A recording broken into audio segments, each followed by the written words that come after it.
സുഹൃത്തിനെ കൊലപ്പെടുത്തിയ കേസിൽ പ്രതിക്ക് ജീവപര്യന്തം ശിക്ഷ വിധിച്ച് തൊടുപുഴ ജില്ലാ സെഷൻസ് കോടതി. രാജാക്കാട് സ്വദേശി ബിറ്റാജിനെയാണ് കോടതി ശിക്ഷിച്ചത്. സാമ്പത്തിക ഇടപാടുമായി ബന്ധപ്പെട്ട തർക്കത്തെ തുടർന്നാണ് ഇയാൾ സുഹൃത്തായ രാജാക്കാട് കുത്തുങ്കൽ സ്വദേശി സനീഷിനെ കൊലപ്പെടുത്തിയത്. 2018 ഡിസംബറിലാണ് കേസിന് ആസ്പദമായ സംഭവം നടന്നത്. സുഹൃത്തായ സനീഷിനെ ബിറ്റാജ് ഇയാളുടെ പൂപ്പാറയിലുള്ള റിസോർട്ടിലേക്ക് വിളിച്ചു വരുത്തുകയായിരുന്നു. ബിറ്റാജിന്റെ സുഹൃത്തുക്കളായ ജയരാജ്, ജയൻ എന്നിവരും റിസോർട്ടിൽ ഉണ്ടായിരുന്നു.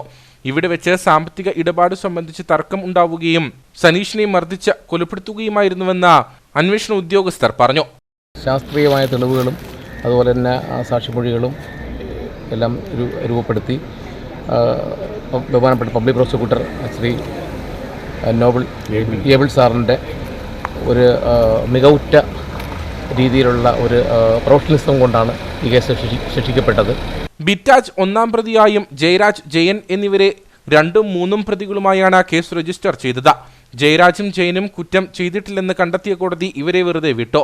വിചാരണ വേളയിൽ കേസിലെ പ്രധാന സാക്ഷികൾ കൂറുമാറിയെങ്കിലും ശാസ്ത്രീയ തെളിവുകളുടെ അടിസ്ഥാനത്തിലാണ് ശിക്ഷ വിധിച്ചതെന്ന് പ്രോസിക്യൂഷൻ പറഞ്ഞു. ഡിസംബർ മാസം 8-ാം തീയതി ഈ കേസിലെ ഒന്നാം പ്രതി ബിറ്റാജ് ഈ മരിച്ചുപോയ സനീഷ് ഇടനിലക്കായിരുന്നൊരു വാഹനം വാങ്ങിയിരുന്നു. ആ വാഹനത്തിൽ ബാക്കി പൈസ ആവശ്യപ്പെട്ട് ചെന്ന ടിയാൻ്റെ സുഹൃത്തായ സനീഷിനെ അദ്ദേഹത്തിൻ്റെ റിസോർട്ടിലെ റൂമിൽ തല ഭിത്തിയിലിടിപ്പിച്ചും ഗ്ലാസ് ഫ്രെയിമിലിടിപ്പിച്ചും കൂടാതെ അയാളെ ഷൂസ് ഇട്ട് ചവിട്ടിയും മൃഗീയമായി കൊലപ്പെടുത്തിയാണ് ഉണ്ടായത്. മൂന്നാർ ഡിവൈഎസ്പി ആയിരുന്ന സനീഷ് ബാബുവിന്റെ നേതൃത്വത്തിൽ ശാന്തമ്പാറ SI ആയിരുന്ന ചന്ദ്രകുമാറും സംഘവുമാണ് കേസ് അന്വേഷിച്ചത്. പ്രോസിക്യൂഷനായി അഡ്വക്കേറ്റ് ഏബിൾ സി കുര്യൻ ഹാജരായി. പ്രതിക്ക് ജീവപര്യന്തം തടവും 1 ലക്ഷം രൂപ പിഴയുമാണ് കോടതി വിധിച്ചിരിക്കുന്നത്.